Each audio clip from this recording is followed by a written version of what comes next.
أشهد أن لا إله إلا الله وحده لا شريك له وأشهد أن محمدا عبده ورسوله أما بعد فأعوذ بالله من الشيطان الرجيم بسم الله الرحمن الرحيم الحمد لله رب العالمين الرحمن الرحيم مالك يوم الدين إياك نعبد وإياك نستعين اهدنا الصراط المستقيم صراط الذين أنعمت عليهم غير المغضوب عليهم ولا الضالين. بسم الله الرحمن الرحيم. زور سيرجي أهون سمنو أنا يدي كاي na nsia hodo enso ho no mo maka no abakwase mu mu ani hadisi mu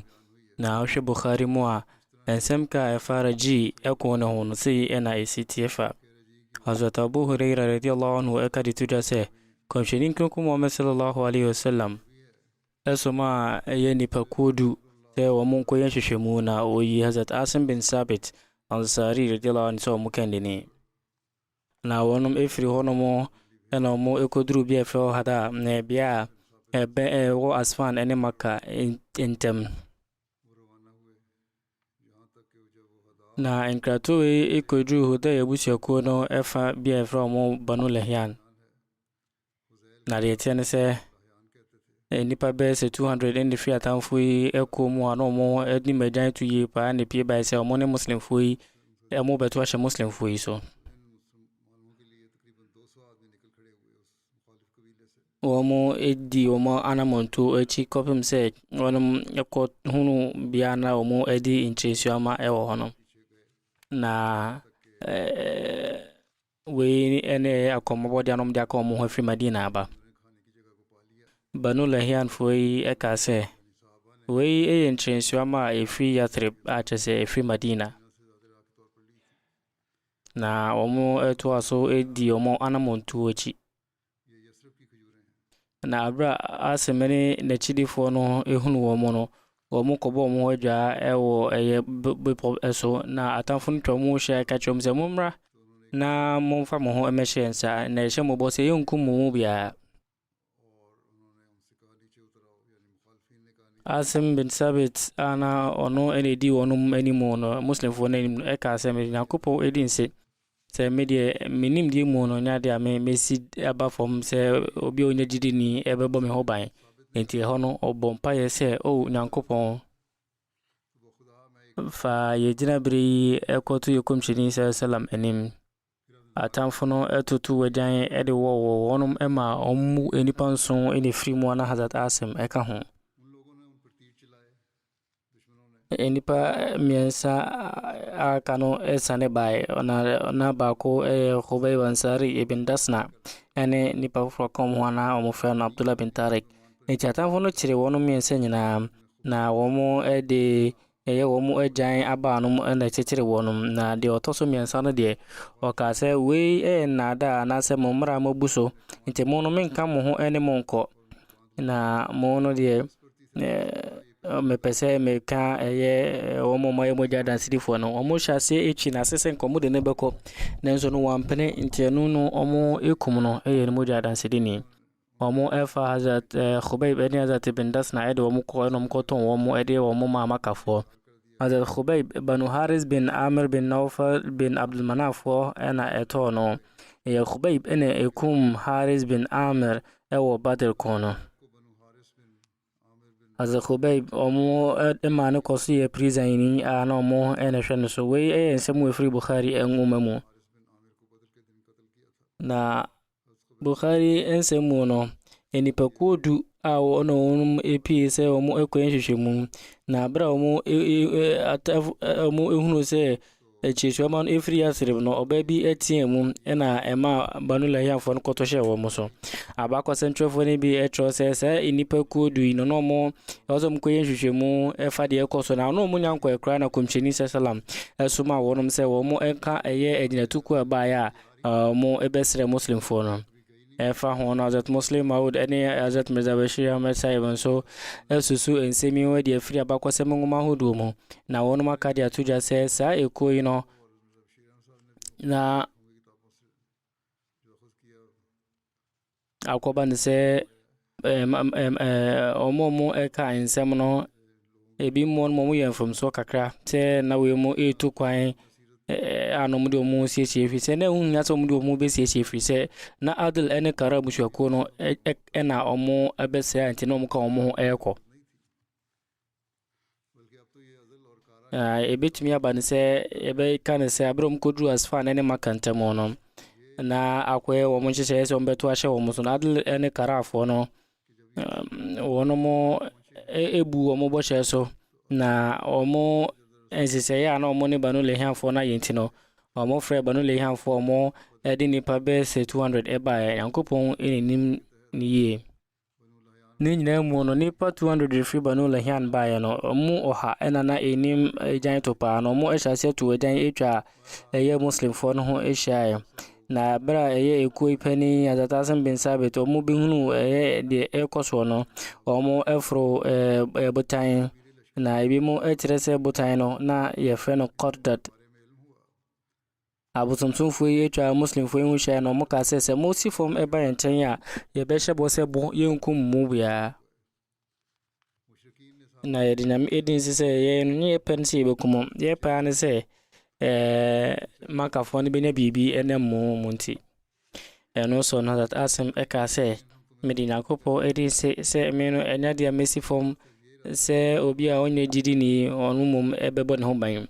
me no my jina pintin se me no nyadia metin kwamu di mesre bambo di efro bi onye jidi ni achiri fo mi bia no ka no eka sa pepepe se ye no bocha abuzunzu fo no ye nyadia beja atuma no achiri no eno bompa ya Allahumma akhbirna nabiyaka o nyankopon ka fatire komsheni no fa di jina birimu nti entokwa ekoso ewo wono muntem na asma no ye kendini no odan kukuduru sronko edipa na okenkan anwensembe a emu enchiremu sei enetie se edi enti ena memfa makodi entofom wa bra me no menim ejan to ye pa na afi no ahoma ebo eye mejan aba hon emu odin pa na sembe yesa ejan we ejan we ho ahoma yi na ejan atesemu edine pa etumi efri na wiase de ya fefede kwade nyankopon de abo ya no ba bia nsetie bia bebem eye nyankopon kwa ena nipa ye besan akone nchen se me no menemu anko a ene me ma me kra no ompome we nchiremu edema ensem no anwen se mo kenkan etirifo na aka nyina no enso de yakokuduro sonko so ene atamfo ni disi ani azat asem etu eja hudo edebo eye atamfo no kopem se na ejan esan ya fe yo de eye ne akodi ehase se ono so ede ko ne piano ebuyi inti odi na akofranko a inti na atamfo no to she wonu so anu mu tese etitia eye wonu mo free mu kura omu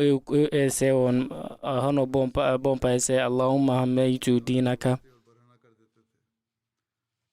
family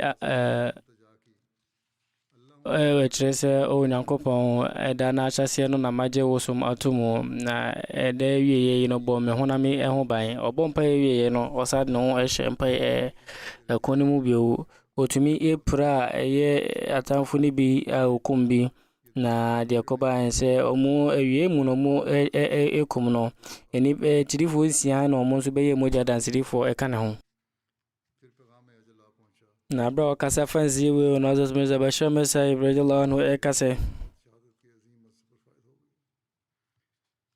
safar busumi mu hijra fi tosonai kumshini sallam eye tirifo edu na oyi hazat asim bin sabit se wono mu ekendini na ɔka de kyerɛ wɔnom sɛ wɔnom ɛnkɔ Makka na wɔnom ɛnkɔhwɛ nsɛm a ɛkɔ so wɔ hɔnom na ɔmo nkɔyɛ nhwehwɛmu na ɔmo mɛka Makafoɔ wɔmo pɔ ɔmo bɔ ɛmfa nkyerɛ ɔno kɔmhyɛni sɛ salam ne nyina mu no saa ekuo yi na nyade a ɔmo atu anamɔ no koraa ɛna nipa kakra bi firi Adel ɛne Kara abusuakuo ɛba kɔmhyɛni sɛ salam anim na ɔmo ɛbɛka sɛ wɔnom nkɔfoɔ pii no ɛyɛ ade a wɔmo ɛgye Islam atum ɛti no kɔmhyɛni sɛ salam ɛnsoma nipa kuo kakra nka wɔn a ɔmo ne ɔmo bɛkɔ no ɔmo akɔkyerɛ ɔmo Islam na ɔmo ama wɔnom Islam ho nimdeɛ kɔmhyɛni sɛ salam ɛne gye abra ɔmo ɔte ɔmo ade srɛdeɛ yi ɛti kuo yɛ ananka ɔse nka ɔmo nkɔhwehwɛ mu no ɔde ma wɔn sɛ wɔn mmom nkɔ no mokɔ kyerɛkyerɛ ɔmo Islam ne nyinaa mu no nokure mu sɛdeɛ ɛkyerɛ no wɔn ɛbɛhunu yɛ no saa nkɔfoɔ no na ɔmo ɛyɛ atorofoɔ na wɔn aba Madina kyɛ sɛ Banu Lanyanfoɔ ɛna na adaadaa wɔn mu a na ɔmo kandini Sufyan bin Khalid awu no mpɛ sɛ ɔmo tua muslimfoɔ ne ka ɛti ɔmo na ɔmo bɔ ɔpɔ sɛ muslimfoɔ ne firi Madina epie ba a ɔmo ɛbɛto ahyɛ muslimfoɔ no so na wɔwɛ so no Banu Lanyan ɛhyɛ Adel ne Kara abusuakuo no bɔsɔ mbɛma wɔn afuru mu bebree nti abere ɔmo koduru Asfan ɛne Maka no ntɛm no ɔmo ɛde nsɛm ɛkɔma Banu Lanyan fo sɛ muslimfoɔ no mo ka yɛn ho a yɛne ɔmo na ɛba nti no mo nso mo mpiemra na ɛno no ɛbawunu bɛsɛ 200 firi Banu Lanyan ɔmo 100 ɛna na ɔmo ne magyan to yie pa ɔmo hyɛ ase taa muslimfoɔ no na wɔnom ɛma wɔn kɔ bɔ mo adwa obia bi fo regi nipa dudeɛ ɛbɛde na ɔmo gyina nipa 200 anim muslimfoɔ no wɔ nyina mu no na wɔnom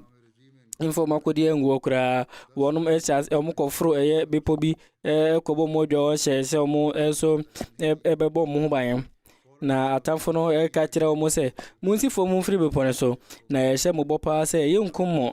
asɛm yi ano sɛ yɛn no yɛni gyidie bia ɛwɔ mo pobo mu ɛne mo hyehyɛ mu yɛntumi ɛnsim ɛmma fam ɛnam sɛ mo makɛnti afei opigya ne kyekɔ so no ɔbɔ mpae sɛ o Nyankopɔn o no wahunu yɛ gyinabere yi mu ɛti saa gyinabere yi mu no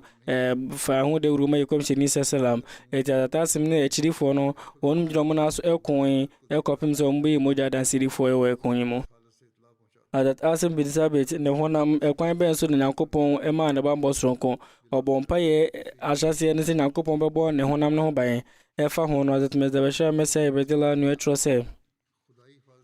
saa nsie yɛ ɔrɛgye no nsɛm kakra ba ho sɛ abra Qurayshfo no ɛnya ne nteɛ sɛ Asim bin Sabit nso na ɔka nkɔfo a wɔn ɛkum Banu Lanyanfo no kum ɔmo ɛwɔ ɔrɛgye no ɛnam sɛ Asim na wɔkum ɛyɛ Qurayshfo no wɔn hene baako nti no wɔn mo ɛtuma nkɔfo bi sɛ ɔmo ɛnkɔ rɛgye na wɔn hyɛ wɔn yere kete sɛ ɔmo mfa rɛgye ɔmo mfa Asim ti ɛmra anaasɛ ne honam akɔ afoforo mra sɛdeɛ ɛbɛyɛ a wɔn ɛbɛtumi ɛnya abotɔyɛ mu sɛ ɔmo nso atumi atua muslimfoɔ no ka ɛbɔ abakɔsɛm foforɔ mu sɛ saa onipa no a Asim ekum no ɔno na ɔno wahyɛ bɔ sɛ ɔbɛnom nsa ɛwɔ yɛ nipa a wɔkum ne ba no eti kokora mu nti na ɔsɛ obi ɔde ne ba saa nipa yi ti ɛbɛba no ɔbɛma no ɛyɛ afunumu ɔha ne nyinaa mu no otumfo Nyankopɔn ne tumi sɛ na ne sitie sɛ saa nkɔfo ɛbaeɛ no deɛ ɔmo ɛbɛhu yɛ no sɛ na Azat Asim honam no mo ɛma ɛwɔ ado abɛtena so na ɔmo ɛyɛ sɛ nka ɔmo bɛpa mo saa ɛyɛ ɛwɔ yi nyinaa nanso no ɔmo ntumi eti no ɛyɛ ade a ɔmo ɛsa akɔyɛ a ɔmo ɛndi nkonim afei nsuo tɔɔ paa ɛma ɛfa Azat Asim honam ɛde kɔ ɔbea foforɔ ɛba wɔ abakɔsɛm mu sɛ bro ji Islam to mu no Azat Asim ɛka de to dwa sɛ ɔno ɔbɛtwe ne ho ade afiri bibia ho a ɛyɛ abosomsom sɛ impo no obi a abosomsom ne ɔnso ne mu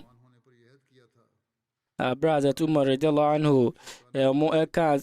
Azat Asim ne gyinaberɛ ne wo gyinaberɛ ɛne de si ɛn ɛkyerɛ no ɔka sɛ yɛhwɛ sɛ de otumfo Nyankopɔn wɔhyɛ ɛyɛ ne nko abɔhyɛ ɛma sɛ Azat Asim na ɔmpɛ sɛ ɔbɛsɔ bosomsom ne mmiɛ mu ama Nyankopɔn abɔ ne ho ban ama n'aba sɛ wɔama bosomsom ne bia nso anso ne mu Azat Asim na wɔn ɛka ɛma na bodin sɛ nipa a wɔwa ɛbɔ ne ho ban na otumfo Nyankopɔn bɔ ne ho ban ɛwɔ ne wu akyi a ɔfa wɔwa so ɛna de bɔ ne ho ban afei Mu'attib bin Ubayd ɛne nsia ahodoɔ nso yɛka ho asɛm abra wɔn ɛkɔ no Azat Mu'attib bin Ubayd enso eprai pa atamfo no kyere no a wonom eye mu jadanseri ni chidifo enum nso anom ka hono mo ko de ne pa no jan enso ewo wo no mo wenti nipa nson ene ewuye amu ye mu jadanseri fo sina ka muslim fo mi sape e okon bia Hazrat Khubayb bin Adi, Hazrat Zaid bin Dasna, ene Hazrat Abdullah bin Tariq atamfo no ka tire mo se mo mra no mbebo mo ban ti mo fa mo nda mo mai na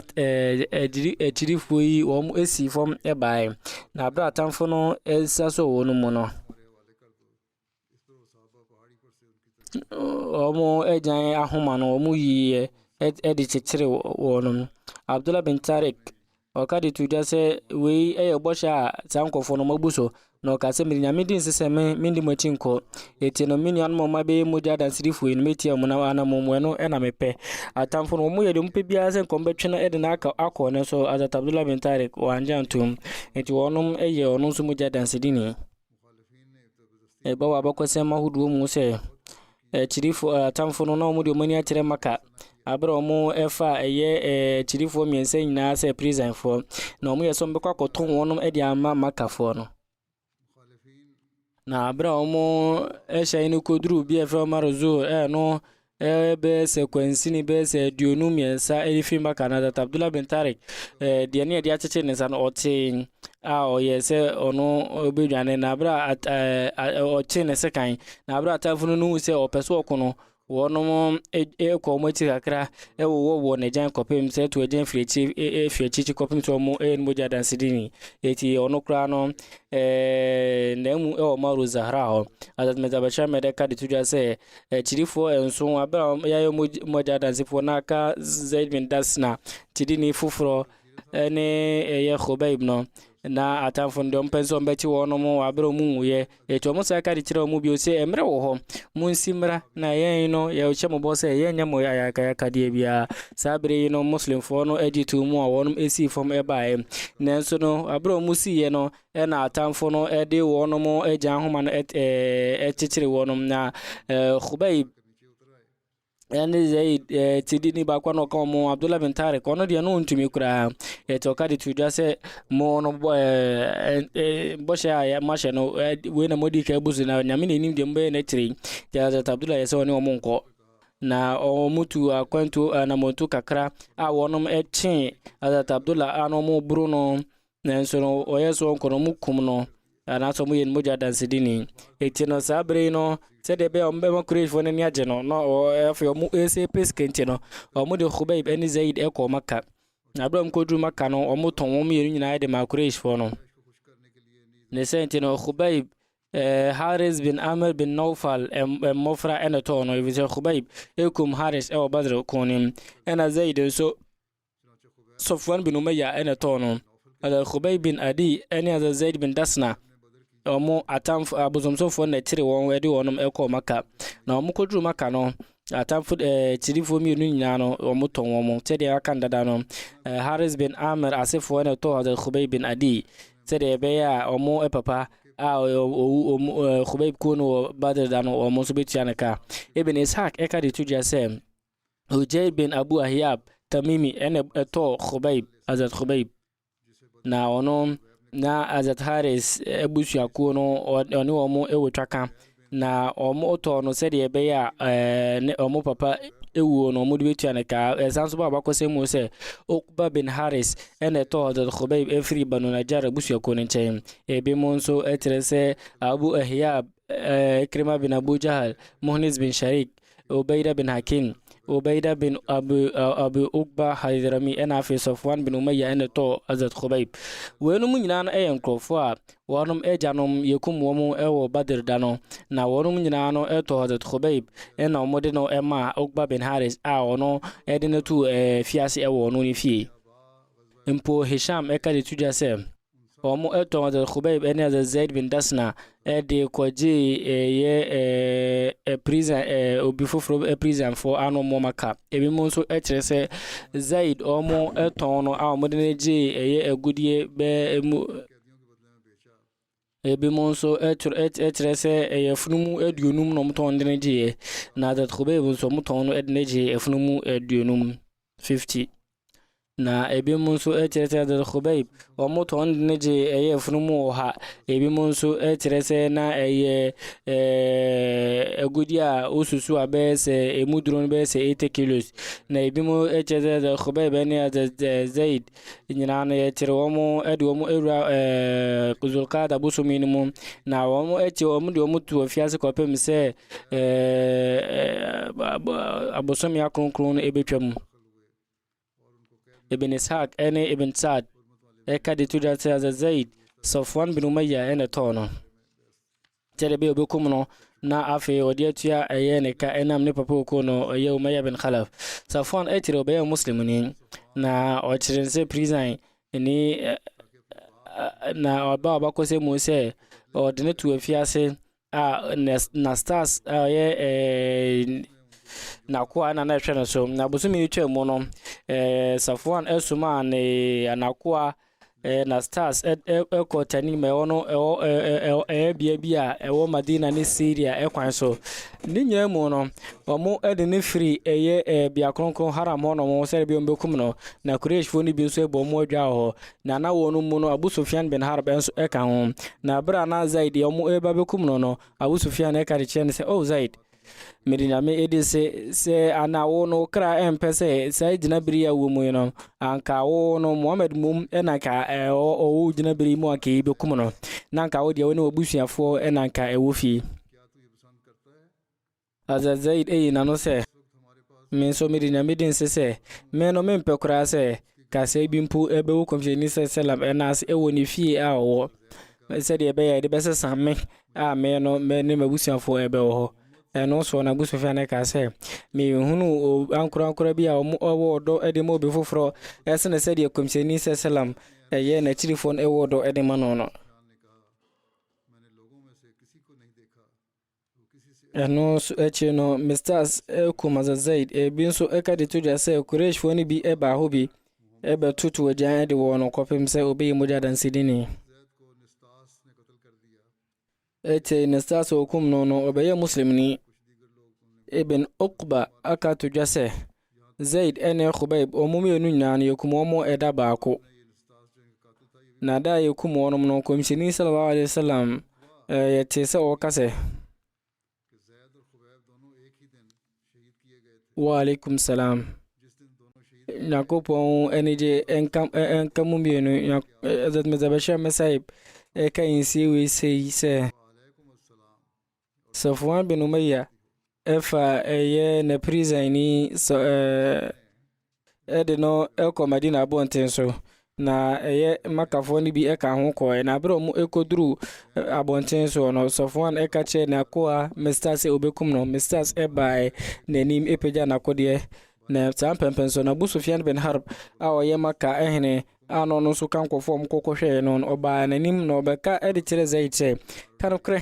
ana wono sebre ukrampe se anka wono ujina biri mun Muhammad mum enanka wo hanu mu anka yebe kum no wa nanka wono woni wabusuafo atifie a mojimoni na ni bufu ipa na odi abufu so yi Abu Sufyan na no se Abu Sufyan sebe edi nsem hu na wo kanu Mediname edi se me no mempe kura se nka me hu beto me no ka sempo ebewo komishini sallam na Abu Sufyan e kadi tu jase Mediname edi se me hunu ankra bi omo odo pa de mo bi foforo esene se de Muhammad sallam na chirifo no ewo do edema no eno echi na stars ekum Zaid efa insi we hono azat muslim awde lawano kadi tu jase wonu mo no omo be hwade fo na hono na Abu Sufyan eka ho maka hene na ono odin che Zaid no ka se ana on pesen ka Muhammad mum ene be wujina bri na ka odi ka ho ato we ofie na ka Muhammad ewo yensem na Zaid ede abufu eyina no se Abu Sufyan de na wo ka no Mediname edi nsese me kamewu sene senka komisheni sallam obenante ewo kase so ewo Madina Abu Sufyan we enya so ewo no so pa etwohwe Zaid ewo nwaso so no kase osusu nene kase Mediname din sese me hunu obi a owo do edema afoforo esene odo a komisheni sallam chidifo ewo de mano Father Khubayb ne moja dansi jina bere no the Khubayb na ono ya tere no ewo Haris efie na no mo na kakade pa na Khubayb ka tere mo se ko bie no mo ewo obuo omo be omo prison ni sa na eba na sa no wonom akoma exercise emom chase se mo ene ne tere yie Ibn Shihab ka de tuja se Ubaydullah bin Ayaz ka tere no se Haris ebaba ka se abro mo jitum se omo ebekum Hazrat Khubayb no Hazrat Khubayb na ope blade ti wonum emani blade bi na Haris ebaba ka se sabre no na minim me mo fran ba ko Khubayb nchan eti no osoni mu na o ka se mi hu se Khubayb e dia bofra no atena na so na okita blade no o si mi hu ya no me yemhye me na Khubayb ehunu ayemhye o manim na o ka se usuro se mekum uba no me no me nyo bia me bibia etesa Muslim fo de ye shebo a yemuso yediso pa na nya de ye nyotra so na Haris baba no ka se medina medi se me hunu obi a tin atu prison a odi Muslim Khubayb afi o ka se medina medi se embre bi minu se dakubi na okita grapes na odi na sabre no ma chechere no pa won kozo mu na sabre no so no na grapes bi eni maka honom to si na nyankopa ko mabode de mano abra Quraysh fo no edini pie free haram no wo mu ekum no ewo abonten so ani maka ete Khubayb besere mu so be mana kwenya amana turakat enti asori turakat no bompa yese okase se me no enese bia mu besusu se me bompa enam surunti ya aka me bompa na chepa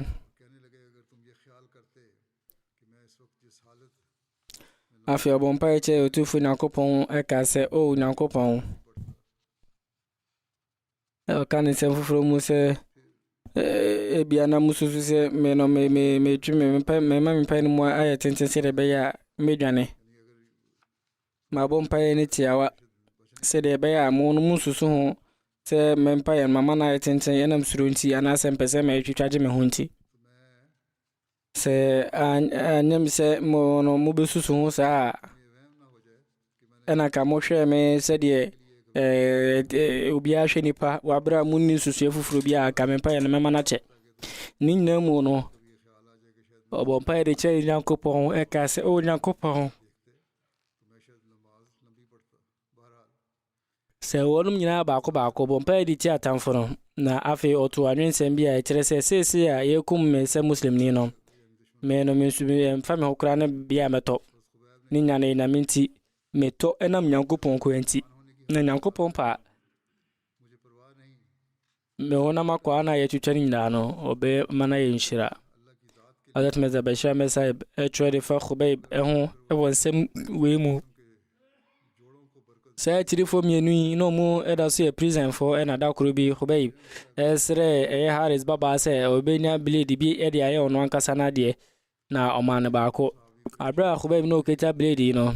abo fraketu bi aye Haris baba no eba Khubayb nche no nisi ne naiso na abra maame no hunu se Khubayb keta blade na bofra tene naiso no ne yemhye no na nanim enam surunti no exercise na abra Khubayb hunu no oti asiese osuro nti o ka chen se anaye o se abofra wi mekum no me susu sakura me de Nyankopon pa me nye bibia tisa abra otisa no ye no be nanim ana akwa rewo mu nani beje eti no Khubayb esuban pa enya susanso no so eti no achi no otai ka se me hunu obi a na oda prison ya ono no odimu esne zai Khubayb na o se da ko bi me hunu se okita grapes na o se grapes e o form AD e o nchen wa bra sabre no so no maka na unhunu grade bia ho no na na Khubayb nso no omo de nkonson pa na atetere ndende ase no ogidi ese wei na osuro akwa mabode na aba Khubayb enchen ensam ka foforo nso etere prison adano mutirimu kwan foforo so bi mu ekase mu awia na oye abu hial ne afna wajana mana kokwa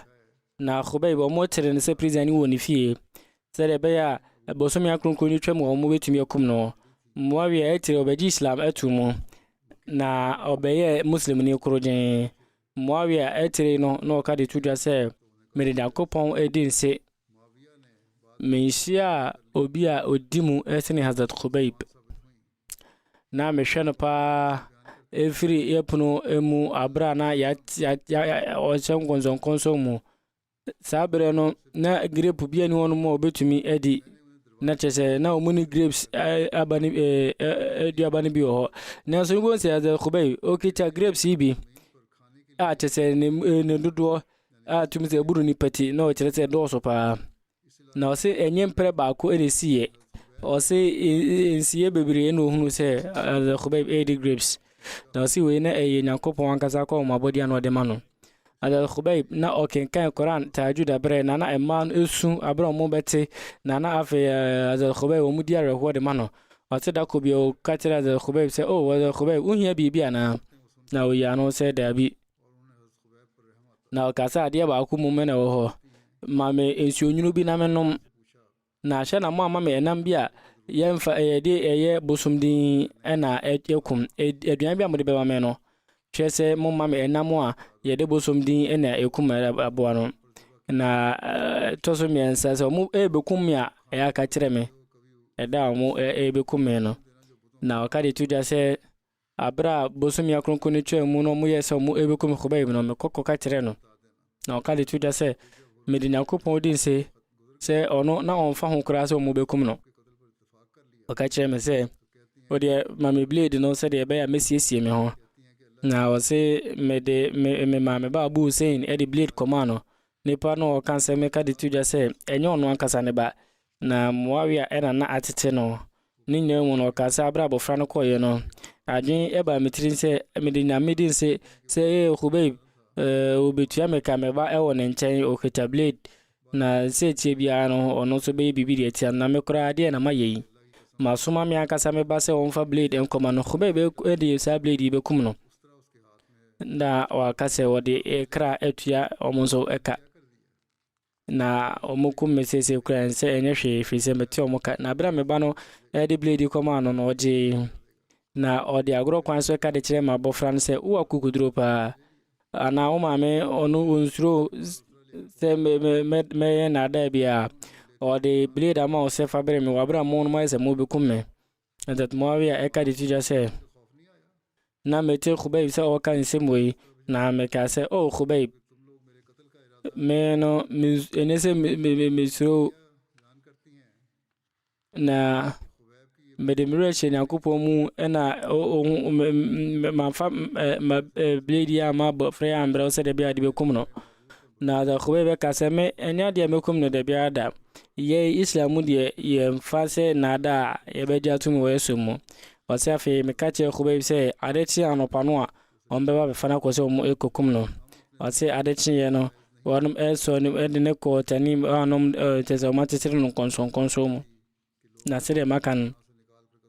na wi kwansin miensa de free maka ni papi mofra nkwa nkofo mu free maka na pie ba se mo ba behwe se Hazrat Khubayb mo bekum no na obi ano pese otua ne ka bia no nya de o ka maka ho no na wo mina no pese mu hunu no se de be ya o mani beje na wono mo a no mo pese wono muni akete bia de ma no no ko so mo so kwadi o mani ko mo ko hwe se de be tie kum na fa abra Hazrat Khubayb yarina ko tanim na Zaid bin Dasna kana hono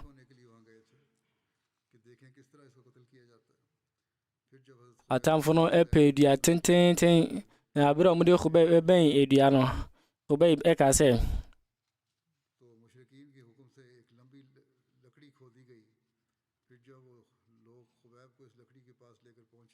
mobɛtumi ama me mmerɛ kakra na maayɛ asɔre raka mmienu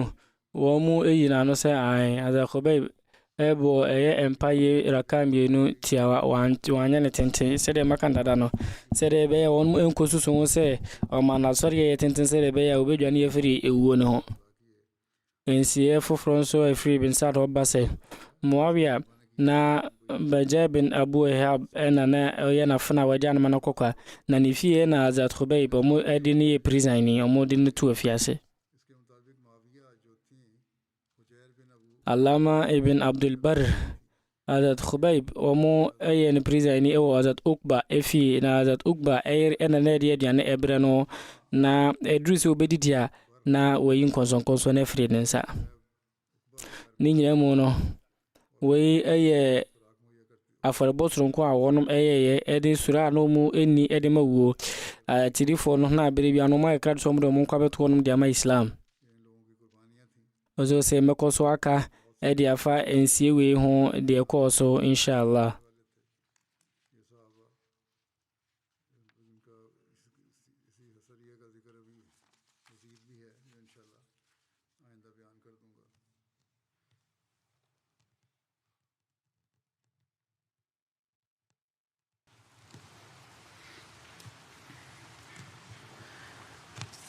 Alhamdulillah nahmaduhu wa nasta'inuhu wa nastaghfiruh wa nu'minu bihi wa natawakkalu alayhi wa na'udhu billahi min shururi anfusina wa min sayyiati a'malina.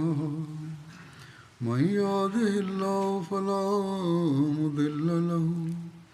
ومن يضلل فلا هادي له ونشهد أن لا إله إلا الله ونشهد أن محمدا عبده ورسوله. عباد الله رحمكم الله إن الله يأمر بالعدل والإحسان وإيتاء ذي القربى وينهى عن الفحشاء والمنكر والبغي يعظكم لعلكم تذكرون. اذكروا الله يذكركم وادعوه يستجب لكم ولذكر الله أكبر.